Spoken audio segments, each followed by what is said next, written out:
لله نحمده ونستعينه ونستغفره ونعوذ بالله من شرور أنفسنا ومن سيئات أعمالنا من يهده الله فلا مضل له ومن يضلل فلا هادي له وأشهد أن لا إله إلا الله وحده لا شريك له وأشهد أن محمدًا عبده ورسوله أما بعد فإن خير الحديث كتاب الله وخير الهدي هدي محمد صلى الله عليه وسلم وشر الأمور محدثاتها وكل محدثة بدعة وكل بدعة ضلالة وكل ضلالة في النار. أعوذ بالله السميع العليم من الشيطان الرجيم من همزه ونفخه ونفثه. ما يفتح الله للناس من رحمة فلا ممسك لها وما يمسك فلا مرسل له من بعده وهو العزيز الحكيم. زمون دین اسلام دا دین د رحمت دے، دین د شفقت دے، دین دے د ترس او د رحم کولو په یو بل باندې. انسانیت خلاصه کې په زناور باندې هم شفقت او رحمت زمون دین مونږ ته راښيي چې نبی کریم صلی الله علیه وسلم د یوې زنانه تذکره فرمایله چې جهنم ته په دې وجه باندې لاړه چې یو پیشو یې تړلې وه او نه ورله په خپله څه ورکول چې دا پیشو خپل طعام وخوري او نه یې ازاده پرېښوده چې کلاوه یې پرېږدي او ځان له په خپله څه ښکار وغیره پیدا کړي، حتی چې هغه پیشو مړه شوه او د دې ظلم په وجه باندې الله رب العالمین دا زنانه جهنم ته بوتلله. نو زمونږ داسې د رحمت دین دی. زمونږ نبی صلی الله علیه وسلم مونږ ته په دې حدیث کې دا درس راکوي چې د یو پیشو ازار مه اخلئ، ولې وژنئ؟ تاسو بې ګناهه ولې وژنئ؟ او دغه رنګه د الله نبی صلی الله علیه وسلم په بل حدیث کې فرمایي چې د بنی اسرائیل یو ګناهګاره زنانه صرف په دې وجه الله رب العالمین جنت ته بوتلله چې هغې یو سپی ولیده او د تندې د لاسې ژبه راوښکلې وه او ډېر په تکلیف کې و چې په دې ځمکه باندې به کم لونځ یې کتلو ژبه به پرې راښکله چې دا ژبه مې لږه لمده شي، اوبه نه وي. نو یو کوی ته دا زنانه لاړه او یو خپل هغه پاڼه چې کومه وه هغې څه پورې وتړله او په هغې کې اوبه راوخېجولې او بیا په هغه سپي باندې وسکولې. الله رب العالمین یې دا عمل قبول کړو او دې ته یې بخښنه وکړله. زما محترم ورونو، هېڅ پته نه لګي موږ له غټې غټې دعوې نه دي په کار چې زمونږ بخښنه په کوم عمل باندې کېږي. په هر نیک عمل کې د خپل وس مطابق حصه اخیستل غواړي. پته نه لګېږي کوم عمل الله ته زموږ خوښېږي، په شرط د دې چې په موږ کې اخلاص وي او عمل د الله د رضا دپاره. خو د عمل د قبولیت دپاره بنیادي شرط څه دی؟ عقیده د توحید. چې د توحید عقیده دی وانو چې هر عمل کې الله تعالی بیا قبلوي. او که عقیده کې توحید نه و نعوذ بالله شرک نو بیا چې انسان هر څومره لوی عمل وکړي، ولو که حج ولې نه دی، ولو که هجرت ولې نه دی، چې دا ډېر سخت کارونه دي، ولو که جهاد ولې نه دی چې دې ټولو کې ډېرې سختې قربانیانې دي، مال او جان او تکلیف او هر څه، د کور نه جدایي، د بچو نه جدایي، ډېر زیات تکلیفونه دي په دې اعمالو کې. او چې عقیده د توحید نه دا عمل الله پاک صفر کړي، دې عمل باندې الله تعالی اجر نه ورکوي چې کله د انسان په عقیده کې شرک وي. ځکه الله سبحانه وتعالی فرمایي ان الله لا يغفر ان يشرك به ويغفر ما دون ذلك لمن يشاء. بشک د الله قانون دا دی چې الله رب العالمین د شرک بخنه نه کوي چې څوک د الله تعالی سره برخداران جوړ کړي د الله تعالی په ذات کې د الله رب العالمین په صفاتو کې د الله سبحانه وتعالى په اولوهیت کې داغه په بندګۍ کې داغه سره شریکان جوړ کړي دا انسان دا مشرک کیږي په دې باندې د شرک ډیر اعمال دی قران او حدیث کې ذکر دي او زموږ د معاشره کې د شرک څومره کارونه عام دي د غیر الله نه مددونه غوښتل یا فلان مدد سره د دې چې هغه وفات دی یا شهید دی په قبر کې پروت دی ستا आवाज ناوري ستا په جبه نه پويږي ستا په خبره نه پويږي او کبل فرض وایمري را رسیدې نشي سورته فاتر کې الله رب العالمین فرمایي چې دا انسان چې د الله نه غیر بل چاته اوازونه کوي دا په دې باندې مشرک شلو چې یو ولی ته یو بزرگ ته یو وفات شوی یا شهید شوی شخصیت ته आवाज کې او قران کې الله رب العالمین فرمایي د قیامت پر ورځ به دغه اولیاء دغه بزرگان او نیکان ستاسو دشمنانی و یکفرون بشرککم الله ته شرک ویلې د الله نه غیر بل چاته आवाज تا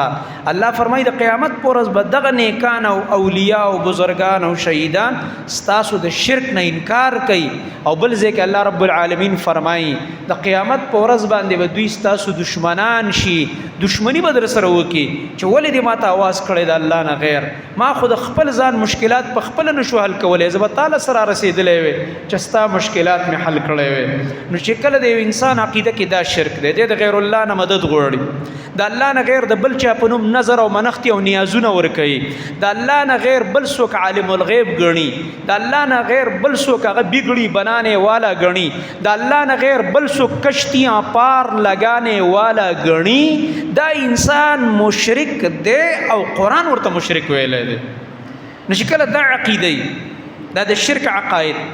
کانو پوری عقیده سو کوئی گوتما کی چپلانے کانے واچے دا اثر سو کوئی د قبر کانے چې پزان راکاږي دا اثر د پلانې ازمکه کانے چې ځان سره راوړي دا اثر دا دیندوانو دا د مشرکانو د مکی عقیده دا عقیده چې د چاوي څوک مزي غاړو ته چي بندونه تارونه لاسو ته خپو ته مټو ته زما محترم ورونو دا عقیده چې د چاوي دا د شرک عقاید دي دا زنویم زما جذبات نه دي دا قران وای او زما استاد محمد مصطفی صلی الله علیه وسلم دی کارونو ته د شرک اعمال ویل دي دا عقیده چې د چاوا منځ برباد روزه برباد زکات برباد حج برباد عمره برباد د شپې تهجد برباد صدقې برباد ذکرونه دي برباد خیراتونه دي برباد ځکه الله فرمایي ان الله لا یغفر ان یشرک به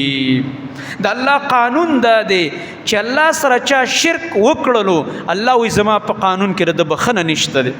دا د الله اٹل قانون دی بل ځکه الله رب العالمین فرمایي فقد حرم الله عليه الجنه ومأواه النار الله وی یقینا په مشرک می جنت حرام کړی دی ابدا او همیشه او دا انسان به همیشه جهنم ته ځي والعیاذ بالله څومره خطرناک خبرې څومره شرکونه زمونږ په دې زمانه او معاشره کې عام دي زما محترم ورونو چې کله انسان کې توحید هر قسم شرک نزان ساتي سبحان الله بوي تا ته فائدہ درکې الحمدلله بوي تا ته فائدہ درکې الله اکبر بوي فائدہ بدرکې لا اله الا الله بوي فائدہ بدرکې دو رکعات منځ بکې نفل فائدہ بدرکې فرض منځ بکې فائدہ بدرکې وړه صدقه ورکې کجوره دی ولې نه فائدہ بدرکې ولی الت عقیده جوړه ده مثال دې سیده د عقیده لکه جرړه د ونی چې جرړه جوړی کنه چوبسونه ورچه بس فائدہ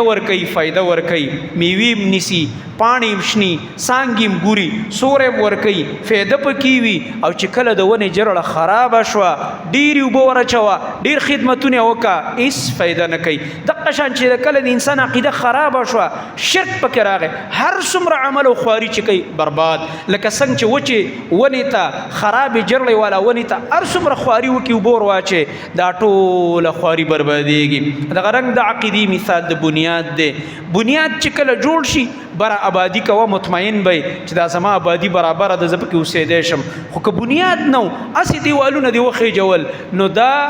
ټول خلق د ملامت کوي ټول عقل مندم درته وي او چستا کم د کور عقل من کسان یو شپم در سره نه کوي په دې کور کې تا خو بنیاد نه دی کړی تش دیوال دی پس مکه خې جولې دی دا خو را غورځيږي دا خو مونږ ته مړه کې لګې ځان هم مړ کې او مونږ هم مړه کې. د عقیدې مثال د بنیاد دی، لکه د آبادی بنیاد او لکه د ونې جرړه. نو چې بنیاد مضبوط دی نو چې آبادی کې فائدہ ده، او چې بنیاد نشته نو دا یو دیوال هم نقصان دی او تاوان دی راغورځېږي سباله. زما محترم ورونو، چې کله عقیدت د توحید وه وړوکې عمل به کې فایده به درکوي. د دې مثال داسې په بل انداز باندې په ځان پوي کله کې یو گاډی د هغې انجن خراب دی، یو گاډی دی د هغې چې کوم دی ریډیټر کې اوبه نه پاتې کېږي، نو ته پکې تیل اچوه که نه، ښه پټرولونه ډک که، ښه وله هوا هم برابره که، ښه ماهر ډریور هم ورته کېنوه، دا گاډی ځي، دا گاډی مزل کوي، دا تازې ته رسوي نه، هغه اوبه نه پرېږدي په ریډیټر کې، ګرمېږي چې 1 منټ 2 منټه 20 منټه مزل دی وکړو، ګسکټ درته وایي او په لاره کې درته ودرېږي، په غټ تاوان سره مخامخ کېږي. سفر خو څه کوي چې په دغه شته کور ته تې بیا نه شي راتلی، مصري سره به دې شپی بیا هغه سره به بیا پیریډونه اخلي. دغه شان زما محترم ورونو د عقیدې مثال، عقیده دې مضبوطه وه، دا جوړه وه چې کوم عمل هم کې ته به تکړه یې، ستا عمل به مخکې ځي، الله رب العالمین به یې قبلوي. او چې کله الله مکه عقیده خرابه شوه، انسان که هر څومره ځان وکړی، د مکې مشرکانو د حرم خدمت کو، د مکې مشرکانو د زمزم اوبس کلی، د مکې مشرکانو د کعبې آبادي کوله، الله تعالی سورت توبه کې فرمایي دا تې نه قبلو، دا تې نه قبلو. سره دی چې زما حرم دی، سره د دې چې خلکو له اوبه ورکوي د زمزم، د حاجیانو خدمتونه کوي، خو الله فرمایي نه یې قبلوم، او په حرم کې شپې کوي، په حرم کې دیره دی، ولې ته الله نه قبلوي؟ زما محترم ورونو وجه دا وه چې شرک کولو، د الله رب العالمین سره شریکان او برخداران جوړ کړي. هغه د کعبې خدمت ته الله قبول نه کړلو، هغه د مسجد حرام، هغه د الله د میلمنو د حاجیانو د عمرو والا هغه خدمتونه او میلمستیا دا ته الله قبول نه کړله. هغې به وله وایي په هغه زمانه کې د مکې مشرکانو چې څوک به حرم ته راغه خوراکونه به وله ورکول، دا سطوان د هغه زمانې یو خوراکو دا به وله برابر کړه، اوبه به وله ورکولې، چا به وله په کور کې شپه ورکوله، چا به وله خیمه لګولې وه چې هلکه دې کې ایثار شئ شپه وکئ چې ما ته الله اجر راکړي. خو الله فرمایي دا ټول اعمال برباد. ولې برباد؟ ولی الله خو منی د الله د کور خدمت کوي. ابو جهل نه چا تپوس کو ځمکه چا پیدا کړی؟ اسمانونو الله. باران څوک وري؟ الله. رزق څوک درکوي؟ الله. دا به د مکې مشرکانو الله منلو، ځکه خو د الله د کور خدمت کو، خو شرک وسره ګډ کړو د ایمان سره، د دې توحید د عقیدې سره شرک ګډ کړو، الله یې منلو، خو د الله د منلو سره سره د الله صفات غیر الله لات سخی سیب، منات بابا، عزا ابی، هبل شهید او دین علاوه نور ډیر دربارونه، دا خو غټ غټ قرآن کریم کې دا درې پکې ذکر شوي دي، دا لات او منات او دغه رنګه عزا قرآن کریم کې الله رب العالمین د دې تذکره فرمایلی ده. ومنات الثالثه الاخرى هغه آیتونه کې الله رب العالمین فرمایي. نو غرض مې دا زما محترم ورونو، ولې دا خلک مشرکان شو، دا ټول اعمال برباد شو د دغه دربارونو د بندګۍ د لاسه. په کوم قوم کې چې د دربارونو د مزارونو عبادتونه شروع شي او د الله بندګي ختم شي، دا خلق مشرکان شي. په دې باندې زما محترم ورونو ایمان توحید دا برباد شي زما محترم ورونو د دې د وجه نه. د نوح علیه السلام قوم ولې تباه شو؟ قرآن تاسو راواړوئ، بیا د دغه آیتونو تفسیر د نبی علیه السلام په حدیث او د صحابه کرامو په اقوالو کې وګوره. د نوح علیه السلام قوم 15 اولیاء بزرگان د الله سره شریک کړه. سورۃ نوح کې نمونه راغلي دي، ود، سواع، یغوث، یعوق، نصر. قرآن کریم کې الله رب العالمین فرمایي دوی ویلې چې خیال کوئ ګوره د خپلو 15 پیرانو او باباګانو عبادت پرې نه دی، د دې دربارونه پرې نه ږدئ. د نوح علیه السلام هم ګوره د دې دربارونو نه اړئ، دا ګوره زموږ باباګان نه مني، دا زموږ د باباګانو د مزارونو دربارونو دشمن دی، د خبره به نه منئ، نعوذ بالله دا فسادي دی، نعوذ بالله کله به ویل دا قمقل دی، نعوذ بالله کله به په بل الزام لګو لیونی دی. دا قرآن کریم کې دا فتوی د مشرکانو ذکر دي د نوح علیه السلام د قوم، چې دا مه منئ، دا هم د پلار نیکه د لارې نه اړئ، دا هم د دې دربارونو د باباګانو د مزارونو نه اړئ، دا چې کوم دی د اولیاو ګستاخ دی. دا به نوح علیه السلام ته ویل، او نوح علیه السلام ورته دې دربارونو له مزئ دا ود، سواع، یغوث، یعوق او نصر. دلته وګورئ تاسو مفسرین د هر دربار له خپل خپل اختیار ورکړی، لکه نن چې زموږ خلکو هر قبر او دربار له خپل خپل څه ورکړی دی؟ اختیار ورکړی. دا د فلانی سیز بابا، دا د فلانی کاروبار بابا، دا د فلانی کار بابا، دلته به د فلانی حاجت پوره کیږي، دا بل به د فلانی حاجت پوره کوي. دغه کارونه د نوح علیه السلام قوم کول. عبدالله ابن عباس رضی الله عنهما فرمایي وایي دا 15 کسان او دغه رنګه د نور صحابون هم دا تفسیر نقل لې دا چې د نوح علیه السلام قوم عبادت کو دا نیکان صالحان دغه زمانی نیکان خلق چې کله وفات شو دوی راولګي د دغې په نومونو باندې دربارونه جوړ کړل دغې شکلونه نصب کړه او بیا دغې په نوم دربارونه جوړ کړه او راتله به او دغې عبادت دغې بندگی هغې ته سرخ کته کول هغې ته سجدې دغې په نوم نظر منښتي هغې ته اوازونه یا ود راورسېږي یا سواع راورسېږي یا نصر راورسېږي دا اوازونه به کول دغه پنځو اولیاء او بزرګانو لکه زمونږ خلک چې څنګه اوازونه کوي د مدد د الله نه غیر بل چاته د دې شرک نه نوح علیه السلام دا خپل قوم منع کړلو دغه رنګ عبد الله ابن عباس رضی الله عنهما فرمایي دا د مکې مشرکانو چې کوم دربارونه جوړ کړو دا نیکان خلک تیر شو دا هبل چې دا یو شهیدو څوک وي دا هغه حابیل اصل کې دی ول نوم هبل کړ هغه د آدم علیه السلام بچی چې بی ګناه ور وجل شهیدو کنه بی ګناه دی ول دربار جوړ کړ دغه رنګ د عزا یو د پیری دربار جوړ کړ دا غي عبادت وکړ دغه رنګه د منات جوړ کړو د قدیت په مقام کې د مکې خلک بچ راتله اول به د منات بابا د دربار سلام لاړ چې د مدینی خلک بچ مکې ته راتله عمرې له یا حج له اول بلاړ د منات بابا سلام به وکړلو وا وا الته به چې دغه سلام وکړو کنه به سویلی وای اوس مونږ ته صفا مروه معاف شلوي اوس مونږ څه کو صفا مروه مونږ د دې بابا سلام کړی دی چې صفا مروه ته پکې وساجد دا د ځان نه دین جوړ کړ څنګه چې زموږ خلکو د ځان نه دین نه جوړ کړ زموږ په پاکستان کې د جنت دروازه هم شته ښه پته راته شته که نه پاکستان کې جنت دروازه هم ده په کوم ځای کې ده د جنت دروازې هم دلته شته دی چې په هغې کې څنګه تیر شي که نه دا ټول بیلمازه په کال کې یو ځل ورځي که تاسو ویډیوګانې کتلې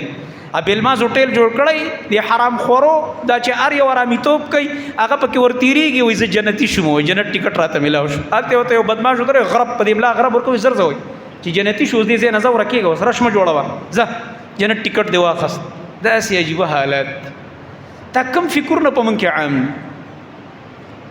دغه رنګ زما محترم ورونو عبدالله ابن عباس رضی الله تعالی عنهما هغه فرمایي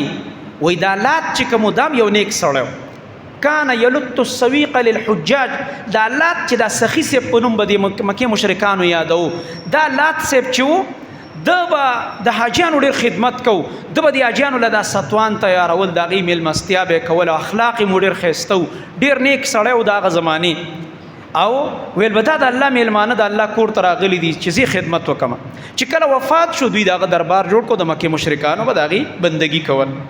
هغه نه به مددونه غوښته داغه په نوم نظر او منښتي داغه په نوم نیازونه کول داغه په نوم چې کوم دی قسمه قسم شرکونه کول نو هغه لات سخی سیب جوړ کړو او زمون قوم راولګي د لال شاباز قلندر سیب جوړ کړو او دا غي غلات ته تا د پکې او زمونږ غلام پکې د لال له لات او لال او موږ د لال شاباز قلندر عبادت کوي زمون قوم التبا قاعده و چې څوک لاړ شي دا زما خبرې نه دي دا واوري په دې نت کې ویډیوګان شته دا دغه ور میډیا ولا ورغلی انټرویو علی دلال شاباز قلندر په دربار کې اسخه خټی دی ډند دی او پای کې خلک غوپې وي مردار خټو کې تر دې پورې چې میډیا ولا په پوزه باندې رومالي خېله وسخه بوی را روان دی خټو نه پای کې لامبي نو کسته وي چې دا څه شي دلته چې تاسو لامبي دا زمزم دی کنه وای دا زمزم دی چې دا اسخه وبدي او مایک والا ته پوزه پټي زمزم دی دوی او دلته چې څوک ولامبي بس دا د ګنا نه پاک شي الکه بس ښه خټو باندې ګنده شولې ته زه د ګنا نه پاک شم دا کوم عقیده ده موږ په هندوانو پورې خاندو بیا موږ بیا په نور مشرکانو پورې خاندو الکه د الله بنده خپل ځان رانه هیر دی زمونږ په معاشره کې په ظاهره کې نوم پې د مسلمان پروت ظاهره کې کلمه ویلې والله دا خبرې زه د تنقید د وجې نه کوم چې ګینې زه خپل زړه یخم قسم په الله د زړه د درد د وجې نه کوم چې یو د مسلمان په معاشره کې اوسیدونکې ځان ته وایي ما کلمه ویلې ده ځان ته وایي زه د مسلمان په کور کې پیدا او کارونه دغه دي د شرک نعوذ بالله من ذلک باقاعده دې ته د زمزم وایو دا مونږ پاک شو په دې باندې او بیا پکې هغه انټرویو والا ته تاسو کې چې تاسو دلته په کومه عقیده راځي وای موږ په دې عقیده راځو چې دلته د غریبانو حج دی نعوذ بالله من ذلک وای مالدار خلک چې زی هغه کعبه ته زی د ابو سره پیسې دي او زمونږ د غریبانو حج دی چې موږ لال شاباز قلندر سیب لرش الله تاسو پر نه پوهیده دا قوم بسوک پوهه دی قوم ته بسوک دا توحید بیانې دا د علماو ذمہ واری ده چې د جمعې په ورځ باندې اسی فضل قصې خوبونه حکایتونه بیانول د دې په ځای د قوم ته توحید سره بیان کړي، عقیده ورته بیان کړي، ایمان خبره ورته بیان کړي چې دا خلک په عقیده پوه شي، توحید پیژني، د خپل الله رب العالمین لویوالی پیژني. زمون خوږ نبی صلی الله علیه وسلم ته چې اولنۍ وحی کېدله د اقرأ باسم ربک الذي خلق الانسان من علق، دغه 15 آیتونه چې اولنی راغه دینه بعد لږ سات وحی ودرېدله، سموده وحی ودرېدله، هغې نه بعد چې بیا کوم وحی راغه نو نبی صلی الله علیه وسلم ته الله رب العالمین اډر وکړو چې شابه اوس میدان ته وځه دعوت شروع کړه. کوم وحی راغه د سورة المدثر، یا ایها المدثر قم فانذر وربك فكبر. الله رب العالمین ورته فرمایي اے زما خوږ پیغمبره چې په شړۍ کې د ځان راتاو کړی دی، په صادر او په کمبل کې د ځان راتاو کړی دی، او آرام کې نور د آرام ټیم ختم شو، ستاسو د دعوت او د مجاهدي او د تکلیفونو ژوند شروع شو. الله کنه نو نبی علیہ السلام سلویخ کالو پیغمبر شو کنه، سلویخ کال بعد خو سړی وي چې هلکه لږ دمه وکم، لږ ستړی ما ژوند مې تیر شو، ډېرې خوارۍ مې وکړې چې اوس لږ داسې آسان کارو. څلوېښتو کالو نه بعد زموږ نبي صلی الله علیه وسلم ته تکلیفونه ور په غاړه شو. الله اکبر. وحی پرې راغه، قم ای زما نبي ودرېږه میدان کې ودرېږه شابه. فانذر خلکو ته یره ورکا، خلکو ته توحید بیان کا، خلک ویروه د دې غلطو اعمالو، د دې شرک، د دې ګناهونو، نافرمانو او ظلمونو نه. یا الله کما مسله اول بیان کم، شروع د کم زینه وکما. الله رب العالمین ته فرمای وربک فکبر، اول به د الله کبریا بیان، اول استا مسله به شروع کیږي د سنه د الله د بڑایینا، د الله د عظمتنا، د الله تعالی د لویوالینا. د دې خلکو تعلق به د الله سره برابرې، د دې خلکو تعلق د دې دربارونو باباګانو مزارونو سره جوړ شوی، دا تعلق کټ کا، د دې خلکو تعلق د الله سبحانه وتعالى سره جوړ کا. ستا د دعوت به دا ذمواري، ستاسو د دعوت نقطه چې کومه نقطه آغاز ده، اولنۍ نقطه د آغاز هغه بدای چې دا خپل قوم، دا خلق د عرب چې په دې شرکونو کې مبتلا دي او بیا د دې نه بهر چې کوم خلق دي، دا ټول جهان د دې تعلق به د یو الله رب العالمین سره جوړي. وربک فکبر، د الله لوی د دې په زړونو کې کېنوه، د دې په زړونو کې د باباګانو، د دربارونو، د مزارونو، د کاڼو، د بوتانو، د ونو، د مختلفو سیزونو لویوالی په زړه کې ناسته، دا تی وباسه، د یو الله رب العالمین لویوالی، عظمت او کبریا د په زړه کې واقع کا. د دې لپاره دعوت ورک. زما محترم ورونو، زمون خوږ نبی صلی الله علیه و آله وسلم اولنې دعوت هغه د توحید نه شروع، او عربو ته سویلې اول دعوت چې د خپل علاقې، د خپل کور نه اول شروع کړو، د خپل خاندان نه. وانذر عشیرتک الاقربین، الله رب العالمین ورته فرمایي ای زما خوږ نبی دا نږدې خپلوان دي اول دوی ته دعوت ورکړه، د کورنۍ ته، دغه رنګ بیا د علاقې مکې ته، او ومن حولها، بیا چې د مکې نه غیر چاپېره څومره دنیا ده دې ته به ستاسو دعوت وررسیږي. داسې ملګري به درله درکم چې دا ستاسو دعوت به د دنیا ګوټ ګوټ ته ورسوي. د الله نبي فرمایلی و زما د رسالت پیغام به هر هغه کور ته رسیږي چې د خټې او د ګټې نه جوړ دی، او هر هغه کور ته به رسیږي چې د خیمې او د سرمنې نه جوړ دی. یعنی که د آبادو کورونه دي دې ته هم زما دین رسیږي، او که د خیمو کورونه دي دې ته هم زما دین رسیږي، صحراونو ته. همداسې وشو. نن الحمدلله ته وګوره کنه عالم اسلام مسلمانان هغه په ټوله دنیا کې چې دی خواره واره دي، په هر ځای کې الحمدلله مسلمانان شته. د نبی علیه السلام د رسالت پیغام هر کافر او مسلمان ته رسېدلی دی. دینه بعد هم چې څوک توحید نه مني، دینه بعد هم چې څوک د نبی صلی الله علیه وسلم رسالت نه مني، او دغه رنګ د دین اسلام تعلیمات نه قبلوي، په د حجت قائم دی، د الله په دربار کې د بهانه نه چلیږي. ذکر رسول الله صلی الله علیه وسلم فرمای هر هغه یهودی، هر هغه نصرانی چې زما د رسالت پیغام ورته ورسید او خبر شو د دینه چې محمد رسول الله صلی الله علیه وسلم دنیا ته راغلی دی، د الله پیغمبر دی، د الله نبی فرمای چې کله زما د رسالت نه دی خبر شو او د په ما باندې ایمان را نه وړلو، زما چې کوم عقیده د توحید امت ته مې پیش کړی دی قبول نه کړله، زما اطاعت قبول نه کړلو، دا به د دنیا نه کافر زی او ټول عمر د پاره د جهنمی وګرځي والعیاذ بالله. او یو خو به داسې کسي چې یو ځنګل کې به پیدای، په یو غر کې به پیدای، هېڅوک به نه وي ورغلي، هېچا به ورته توحید نه بیان کړی، هېچا به ورته دا نه ویلي چې اخري نبي راغلی او قرآن راغلی دی. د ده سره به څه چل کېږي؟ دا هم یو سوال دی که نه دی؟ د سره بس چل کېږي. او حدیث کې راځي او سړی لیونی دی، لیونی په خبر نه پوهېږي، د سره به څه چل کېږي. د دې دپاره حدیث کې نبي صلی الله علیه وسلم فرمایي د قیامت په ورځ به الله په دوی لږ امتحان وکړي، پرېږدي هسې نه. دې دپاره به قیامت کې الله رب العالمین امتحان به پرې وکړي. نبي به ورته راولېږي، اب ورته حکم وکړي چې دې اور ته ودانګئ، اور به ورته وښیي، ور ودانګئ. که د هغه خبره یې ومنله نو بس دغه اور به ورله جنت چې ځکه پیغمبر خبره منل خو پکاري، فرض دا یو لږ ساعت ازمایش دی، لږ څه هغه وخت کې به الله دوی په هر څه پوهې کړي. نو که چېرته ور ویې جنت ته لاړ او که انکار یې وکړو جهنم ته به لاړ شي. په دې به دا امتحان راځي. دا یو د ازمایش مرحله ده په دغه خلکو باندې چې څوک بیخي د دې نه نه دي خبر شوي چې توحید څه ته وایي، رسالت څه ته وایي، او د الله کتاب څه ته وایي، یا د دنیا نه لیونی تلی دی. او دا موضوع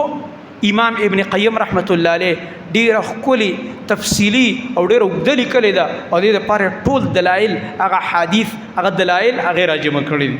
غرض دا دی زما محترم ورونو، الله تعالی موږ هم داسې نه پرېږدي، بغیر د امتحان او د ازمایش نه موږ نه پرېږدي. په دې بنا موږ باندې الله رب العالمین حجت قایم کړی دی. آخري کتاب قرآن کریم نازل، یوازې قرآن نه، دا قرآن چې په چا نازل کو هغه څوک محمد رسول الله صلی الله علیه وسلم، د دې قرآن کریم استاد. په دې قرآن کریم باندې عملی زندگی صحابو ته وښوده، هغه محفوظ ده په احادیث مبارکه کې. دغه قرآن او حدیث زموږ ستاسو دپاره حجت دی، یا به زموږ دپاره حجت ګرځي که عمل په وکړو الله په نجات برکي، او یا به الله مکه زموږ د پاسه حجت ګرځي چې الله تعالی به راته وایي چې تاسو ته خو ما قرآن هم رالیږلو، بې قرآن مې همداسې مهمل نه و پرېښی چې بس سړی پریشانه شي لکه د دې اوس څه مطلب دی. دې دپاره مې یو معلم پیغمبر رالیږلی، هغه نبي درته د دې یو یو حکم بیان کړو، خپل یې پې عمل وکړو، صحابو ته یې چلونه وښوده، اعمال زنانو ته بیل بیان که، سړو ته یې بیل بیان که، د ماشومانو احکام یې بیل بیان که، د مسافرو احکام یې بیل بیان کړه، د بیمارانو احکام یې بیل بیان کړه، ټولې خبرې بیانې کړلې. ولې پې بیا تاسو عمل نه کوو؟ نو زموږ به څه بهانه ځکه چې قرآن او حدیث خو موجود دی، او که ته وایې چې دا په عربۍ کې دی پوهېږم، نو الحمدلله هغه علما موجود دي چې هم په قرآن پوهېږي، او هم د دې قرآن چې کومه شرحه ده چې هغه د محمد رسول الله صلی الله علیه و آله وسلم احادیث مبارکه دي، هم په هغې پوهېږي، هغې ته رجوع وکړه. قرآن کریم کې الله رب العالمین موږ ته امر کوي فاسألوا اهل الذکر ان کنتم لا تعلمون، تپوسو کوي د وحي والاونه، کم علما چې په وحي پوهېږي هغې نه تپوسو کوي که تاسو نه پوهېږئ، هغې به تاسو پوهېږئ چېرې د الله کتاب کې دا خبره داسې ده، د نبي صلی الله علیه وسلم په حدیث کې دا خبره داسې راغلې ده، تاسو به په دې باندې پوهېږئ. نو غرض مې دا دی زما محترم ورونو، زموږ الله رب العالمین رحمتونو والا رب دی. موږ په هر رکعت کې وایو الرحمن الرحیم، هغه رحمان ذات دی بې حده مهربان، د هغه د مهربانۍ حد نه دی معلوم، دومره مهربانه چې په دنیا کې دشمن لم ښه برابر رزق ورکوي، ښه سهولتونه یې ورکړي. دا کفار تاسو ګورئ څومره په سهولتونه کې دي، دا دې دپاره چې سبا دی دا بهانه ونه کړي چې الله زه خو د لوږې نه مړ کېدمه، زه خو اړو دې ته وزګار نه شوم چې دین څه ته وایي او قرآن څه ته وایي او نبي څه ته وایي، دا ما ته اړو پته نه وه، نه چې دې بهانه ونه کړي، په ده باندې حجت قایموي الله رب العالمین. او دغه رنګ زما محترم ورونو الرحیم همیشه مهربانه، الرحمن معنی بې حده مهربانه، الرحیم همیشه مهربانه چې دا مهرباني د الله رب العالمین همیشه روانه ده او روانه ده او روانه ده او ختمیږي نه. زما محترم ورونو غرض مې دا دی چې موږ د الله رب العالمین رحمت د الله نه غواړو. نو رحمت څه ته وایي؟ الله رب العالمین ته قرب او نزدېکت، او الله رب العالمین چې در کله یو انسان په خپل رحمت کې راونغاړلو نو د دې په وجه به جنت ته ځي. نبی کریم صلی الله علیه وسلم فرمایلی تاسو کې هر انسان هغه به د الله په رحمت باندې جنت ته ځي، څو پورې چې الله په خپل رحم نه کړی دا جنت ته نشي تللی. صحابه کرام فرمایي او تاسو یې د الله رسول وي او کنه زم چې کله الله تعالی ما په خپل رحمت کې راونغاړي نو بیا به زه جنت ته داخلیږم. مطلب دا دی دا رحمت دا د مؤمنانو دپاره دی، د انبیاو دپاره دی، د توحید والاو دپاره دی، د الله رب العالمین رحمت. قرآن کریم کې الله رب العالمین دا خبره ذکر کړې ده چې زما رحمت د چا دپاره دی؟ دا د هغه کسانو دپاره دی فساکتبها للذین یتقون ویؤتون الزکاة والذین هم بآیاتنا یؤمنون الذین یتبعون الرسول النبی الأمی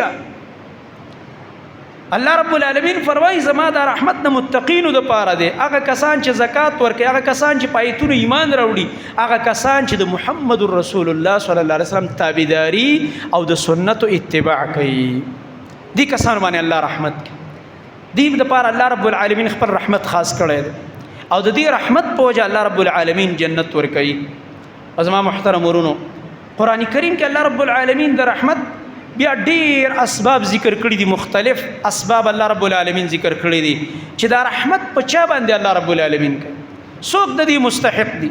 نو په دغه آیت کې چې کوم ماول وستو په دې کې خو الله رب العالمین فرمایي د رحمت مستحق څوک دی؟ ورحمتي وسعت كل شيء، زما رحمت عام دی، فراخ دی، هر سیز ته. بعضی مفسرین لیکي چې د آیت راغو شیطان پکې خوشاله شو، ابلیس چې لکه هر سیز ته د الله رحمت ورسید، ما ته به ملاو شي، جنت ته بلاړ شم. نور پسې الله فرمایل نه نه نه فساکتبها، دا رحمت می خاص کړی دی، لیکلې می دی چا د پاره؟ للذین یتقون، دا هغه چا د پاره چې تقوا داري. تقوا څه ته وایي؟ د شرک نه او د ګناهونو د الله د نافرمانی نه ځان ساتل، د الله د یری نه. او بل هغه کسان ویؤتون الزکات، چې زکات به ورکوي. زکات یو تزکیه د نفس مراد ده، خپل نفس په پاکی د ګناهونو نه. دویم زکات د مال له، چې یو مسلمان دی داغه مال نصاب ته ورسېدو او په کال کې یو ځل په هغه باندې د خپل مال هغه 40 روپۍ په نقد روپو کې 40 دا به د الله رب العالمین په نوم باندې وباسي.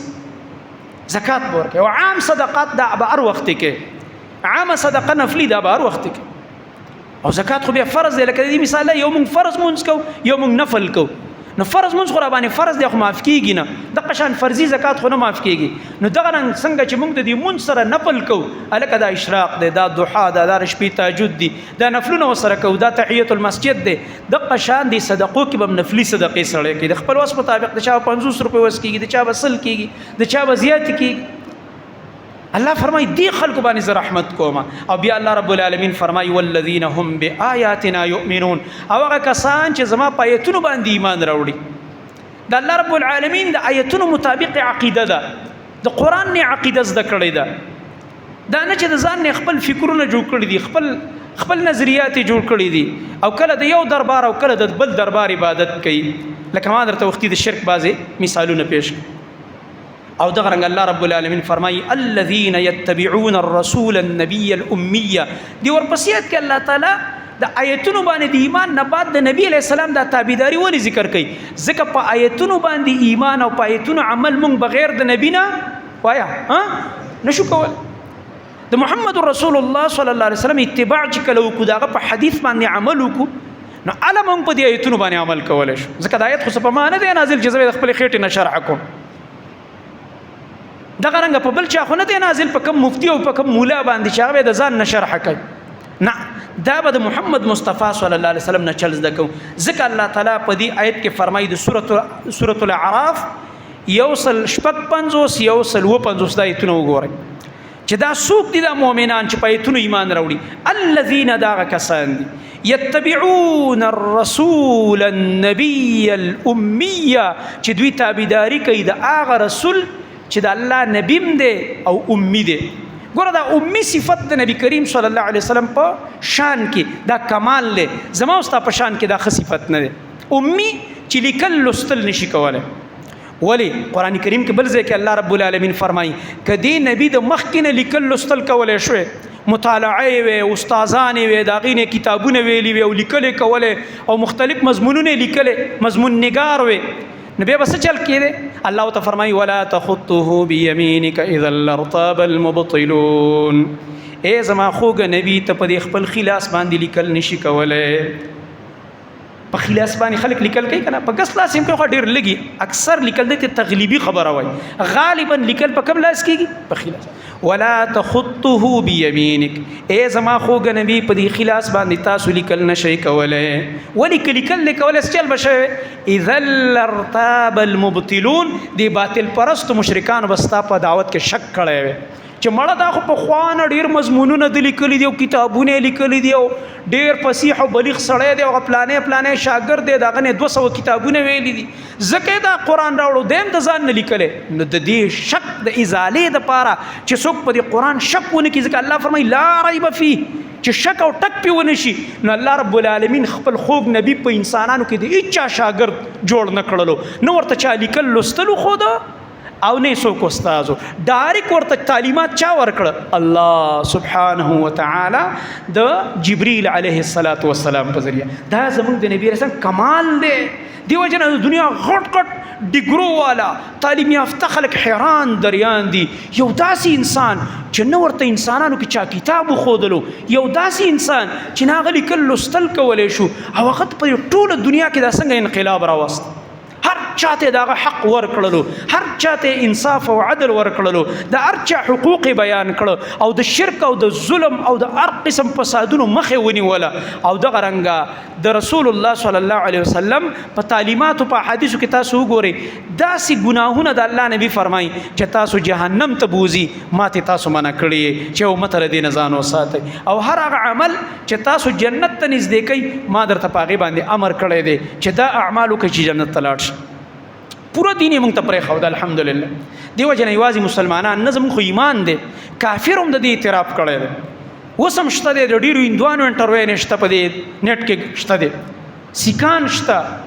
عیسایان شته نصارا او دغه رنګ نور مختلف قومونو والا چې هغه باقاعده دا وایي چې واقعي دا محمد رسول الله صلی الله علیه وسلم چې د یو کمپلیټ او مکمل دین راوړی دی دا باقاعده کفارو د دې اعتراف کړی دی چیرو کامل دین د پیش کړی دی انسانیت د هدایت لپاره پورا تعلیمات دراوړي دي انسانانو ځکه الله فرمایي زما رحمت به پچا کیږي په هغه کسانو یتبعون الرسول چې زما د دې خوږ رسول تابعداري د رسول الله صلی الله علیه وسلم اتباع پس کې ده دا د نبی صلی الله علیه وسلم په حدیثو کې ځکه اتباع پس کې چې چا عمل ته وګوري هغه شان عمل وکړي نو اعمال د نبی علیه السلام په قران کې نشته هغه په احادیثو کې صحابه کرام رضی الله عنهم چې کوم د نبی صلی الله علیه وسلم اولنی شاګردان دي هغه را نقل کړي دي موږ تاسو امت ته هغه را نقل کړي دیو جن دا بعضی فتنې چې روچت شي او صحابه باندې اعتراض کوي مقصد د فتنې څه دی دا فتنه عبد الله ابن سبا شروع کړي و يهودي چې په صحابه تنقیدونه شروع کړ مقصد د دې فتنې دا دی چې صحابه کرام نعوذ بالله به اعتماد شو نو د دین بنیاد ختم شو سند ځکه زمونږ د باقی امت او د نبی صلی الله علیه وسلم مینس کې اولنې خلق څوک دي اولنې سند څوک دي صحابه کرام رضی الله عنهم چې ما ته وایي مونږ نبی علیہ السلام داسې کړی دی نو تابعي خو نه دی لیدلی خو صحابي وایي که نه صحابي بیا تابعي ته بیان کړی دی که نه روجه کې داسې وکړه احکام راته داسې بیان کړه او تهجد په دې طریقه باندې او حج په دې طریقه باندې او د زکات باره کې داسې فرمایل فلان کار داسې وکړه فلان دا ټول احکام چې څومره دي دا موږ ته چا بیان کړه دا صحابه کرام رضی الله تعالی عنهم نو چې نعوذ بالله صحابي د میز نه ختم شو به اعتماد شو دا میشن د دې مقصد هم د دې سازش چې صحابي د اقدار کا نو د دین سند ونړې د ختم شو لاندې بیا بس عام خلق دي بس څوک به د دین یو شان تشریح کوي څوک به بل شان کوي دیو جنا د منکرین حدیث او د صحابو د دشمنانو یو شان میشن دی د دې سبای فرقه د عبد الله ابن سبا فرقه او د پرویزی فرقه یو شان میشن دی پرویزی فرقه هم دا وایي چې حدیث نشته مطلب دا صحابي ته څه پکار ده چې ما ته وایي چې نبی علیہ السلام دا کړی او دا نعوذ بالله من ذلک دا غي مقصد هم دا صحابي د اقدار کول صحابي د نبی علیہ السلام نه حدیث نقل کوي قال رسول الله صلی الله علیه وسلم سند ته خبره رسیدلې ده دی پورې خان دي دا خو ته په صحابي او په نبی علیہ السلام پورې خان دي د الله باندې نو په دې بنا باندې زما محترم ورونو قران کې الله فرمایي زما د رحمت مستحق نشي جوړې دي تر هغه پورې چې زما د خوږ رسول تابعداري دي نه کړي الذين يتبعون الرسول النبي الامي دغه خوږ رسول اتباع وکړي دا غي د سنت تابعداري بیا به تاسو د الله د رحمت مستحق جوړیږئ الله دې مونږ ته د عمل کولو توفیق به دې باندې راکړي دغه رنګ الله رب العالمین قران کریم کې فرمایي چې څوک به د الله رب العالمین د رحمت مستحق جوړیږي الله سبحانه و تعالی فرمایي هغه کسان چې کې تقوا ده او پر رسول الله صلی الله علیه وسلم پر رسالت ایمان راوړي معلومه شو چې چا زمونږ د آخري رسول محمد مصطفی صلی الله علیه وسلم پر رسالت ایمان را نوړلو د لپاره د الله تعالی رحمت نشته ده ځکه دې آیتونو کې الله رب العالمین اصل کې رد کوي په دې اهل کتاب باندې سورته حدید کې په دې اخر کې د اهل کتاب مسله روانه نو اهل کتاب ته الله تعالی فرمایي چې ټیک ده په خپل رسولانو خو ایمان شته يهود وي موږ د موسی عليه السلام تابعدار نصارا وي موږ د عیسی علیه السلام تابعدار خو اوس چونکې آخري نبی دنیا ته راغو چې هغه د محمد مصطفی صلی الله علیه وسلم او د دې آخري نبی په باره کې الله تعالی د مخکنو ټولو پیغمبرانو نه دا وعده اخیستې وه که ستاسو په ژوند کې زما آخري نبی راغی نو تاسو به څه کوئ لتؤمنن به ولتنصرنه. قرآن کې الله رب العالمین سورۃ آل عمران کې فرمایي اے مخکنو پیغمبرانو الله دا وعده اخیستې هر پیغمبر نه په خپل وخت کې واوره که ستا په ژوند کې زما آخري نبی راغو محمد رسول الله صلی الله علیه وسلم لتؤمنن به خامخا به په ایمان راوړئ ولتنصرنه او خامخا به مدد کوئ. نو ګوره په پیغمبرانو باندې دا فرض کړی د الله که د دوی په ژوند کې بالفرض نبی علیه السلام راغلی وي نو ایمان به هم پرې راوړلی مدد به هم کولی. نو دغه رنګه الله رب العالمین اهل کتابو ته وایي چې اوس چې هغه آخري پیغمبر دنیا ته راغو محمد مصطفی صلی الله علیه وسلم چې ستاسو په دې کتابونو کې د هغه د رسالت نښې موجود دي د هغه د پیغمبرۍ نشانات موجود دي نو که تاسو په ایمان نه راوړئ نو زما د رحمت مستحق نه جوړیږئ. یاد ساتئ الله رب العالمین فرمایي یا ایها الذین آمنوا اتقوا الله اے ایمان والو د الله نه ویریږئ وآمنوا برسوله او ایمان راوړئ د الله پر رسول محمد مصطفی صلی الله علیه وسلم باندې یؤتکم کفلین من رحمته الله تعالی به د خپل رحمت نه درله دوه انډې درکړي. انډې تاسو پیژنئ هغه په څاروي باندې چې هغه بار کې دی یو انډې دی خو یو دی خو نو الله رب العالمین به درله ډبل اجر درکړي. ځکه دې آیتونو کې دعوت دی اصل کې اهل کتاب ته چې هغه ځان ته ویل موږ خو ایمان راوړی دی موږ آسماني کتاب باندې ایمان دی زموږ په عیسی علیه السلام ایمان دی نصارا ویلي او یهود ویل زموږ په موسی علیه السلام ایمان دی. نو الله تعالی ورته که ځان ته مؤمنان وایي او تاسو وایي چې موږ ایمان ولایو نو زما په آخري رسول محمد مصطفی صلی الله علیه وسلم به ایمان راوړی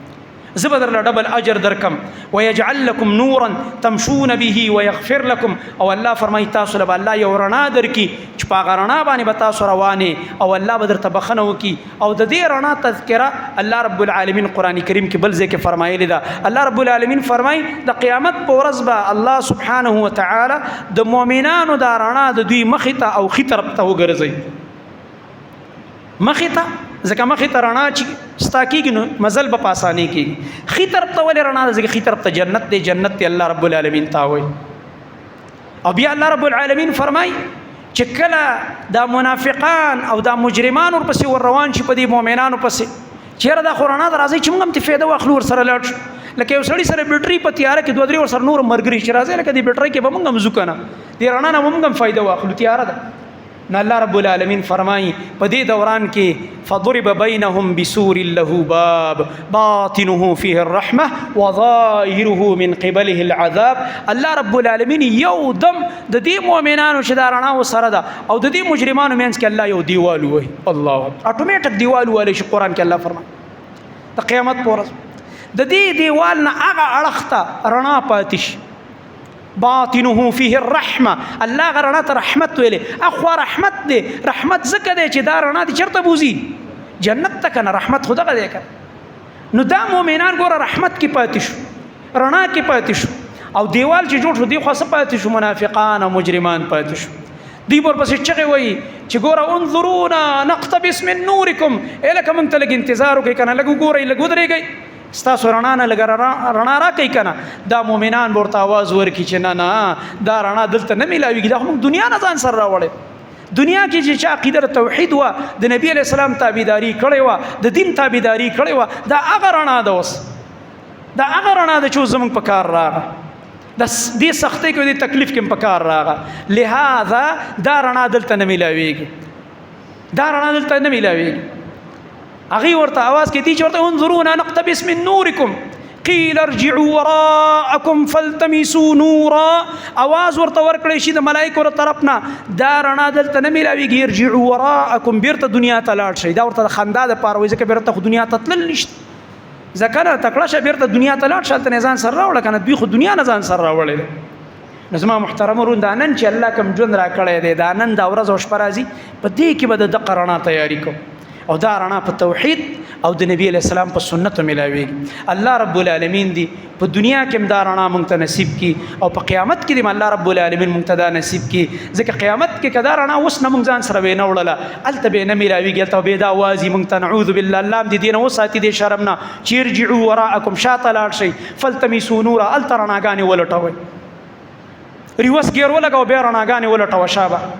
نو بیا خو رڼا نه لټول کېږي بیا خو عمل نه کېږي بیا خو د ایمان چانس ختم شوی دی د نیک عمل چانس ختم شوی دی. نو زما محترم ورونو اوس موږ له دا پکار ده چې الله مقرره کړې ده او د دې نه فایده واخلو. اقول قولي هذا واستغفر الله لي ولكم ولسائر المؤمنين.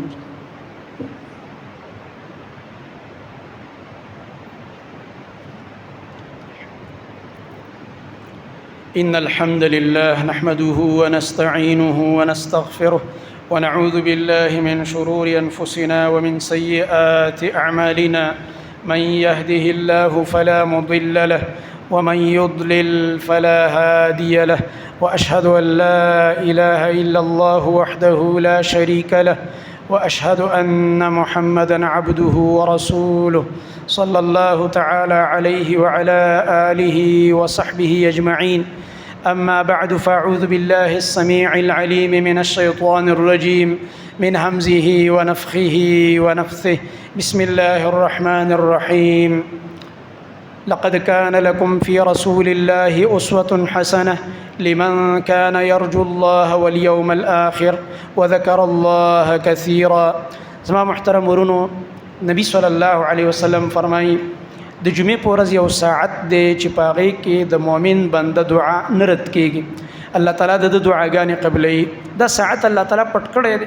دې کې د علماو مختلف اقوال چې دا به کم ساعت خپل هغه د تحقیق مطابق هر چا به دې کې قول کړی دی. د دې په پټېدو کې حکمت هم دا دی چې دا د جمعې ورځ زموږ ډېره اهتمام کې تېره شي. سړی جمعې خطبې له وختي لاړ شي د جمعې اذان چې وشي کاروبار حرام شي. صحابو دا فتوا وه او قرآن نم دا معلومیږي چې الله رب العالمین فرمایي چې کله ایمان والو اواز وشو د جمعې د مونځ دپاره بس بیا تاسو څه وکئ وذروا البیع کاروبار پرېږدئ. په دې وخت کې دکان کاروبار دفتر هر کار دا حرام وګرځي او الله پکې برکت نه چې الله یې پریشانه کوي هغه انسان چې اذان پې وشي دی په کور کې ناست دی ډډی والی یا دفتر کې ناست دی یا دکان کې د ګاهک په انتظار ناست داسې انسان الله خوشحالوي نه رزق پسې الله یې پریشانه کړي ژوند دی الله را تنګ کړي دا قانون دی. نو دغه رنګ زما محترم ورونو د جمعې په ورځ باندې دعاګانو اهتمام دا پکار د جمعې په ورځ اکثر موږ د خطبې د دویم ټایم کې ملګرو درخواست کړی دا دعا په دې نیت کوو چې دا یو ډېر مبارک ټایم خطبې د اختتام ټایم یو مبارک وخت دی او پته نه لګي چې کم ټایم دعا قبلېږي. نو دا د دعاګانو د قبولیت ټایم دی. څومره ملګرو چې موږ ته د خپل مشکلات او د بیمارو یا نور قسم پریشانیانې دي د مجلس کې ما ته او تاسو ټولو ته پریشانۍ نشته. هیڅ انسان د امتحان نه دی خلاص. الله دې زموږ ستاسو ټولو پریشانۍ نه حل کړي. الله رب العالمین دې د چا په زړه کې چې څه شرعي حاجت دی الله تعالی دې پوره کړي. الله دې د هر قسم پریشانونو زموږ ستاسو حفاظت وکړي. دغه رنګه په دې هفته کې یو څه واقعات شو. زموږ یو اهل حدیث عالم معتبر خان مولوي صاحب د هغه دیر کوهستان یو ډېر با اخلاقه انسان او هغه عمرې له تللی او په عمره کې عمرې نه بعد په ایرپورټ کې هغه ساه ورکړله بورډینګ پاس یې په لاس کې ساه ورکړله او بیا یې هلته تدفین مو شو هملته جنازه مو شوله په جده کې. الله تعالی دې ورته مغفرت نصیب کړي. یو مبارک سفر کې هغه مصروف او د الله حرم ته تللی او ډېر اوچت عمل یې کړی د عمرې. الله رب العالمین دې مغفرت نصیب کړي. دغه رنګه زموږ بله ورځ د ترور خاوند وفات شو. هغه حاجي صاحب تاسو ته پته وه دی لال شیری صاحب دی سټینډ ته مخامخ یې دوکان او داسې یو خوش اخلاقه انسان او موږ سره ډېر ښایسته ژوند تېر شوی و. ماشومانو سره به ماشوم او د غټ سره به غټو او دغه رنګه یو دم بیماری پرې راغی وفات شو. الله رب العالمین دې مغفرت نصیب کړي. الله رب العالمین دې دا قبر د جنت باغچه وګرځوي. او بل زموږ یو ملګری دی د دیر دلته موږ سره یو کال دوره کې مو زموږ د قرآن کریم شاګرد هم دی ډاکټر شریف الله صاحب د هغې والد صاحب هم کینسر باندې بیمار و. هغه هم درخواست راولېږو په واټساپ سپیشل میسج راولېږو چې زما والد صاحب دعاګانو کې یاد کړي. الله رب العالمین د هغې مغفرت نصیب کړي. څومره مسلمانان که موږ ته یاد دي که نه دي یاد وفات شوي دي نارینه زنانه دي الله رب العالمین دې ټولو مغفرت نصیب کړي. الله دې په خپل رحم وکړي صفونه برابر کړي.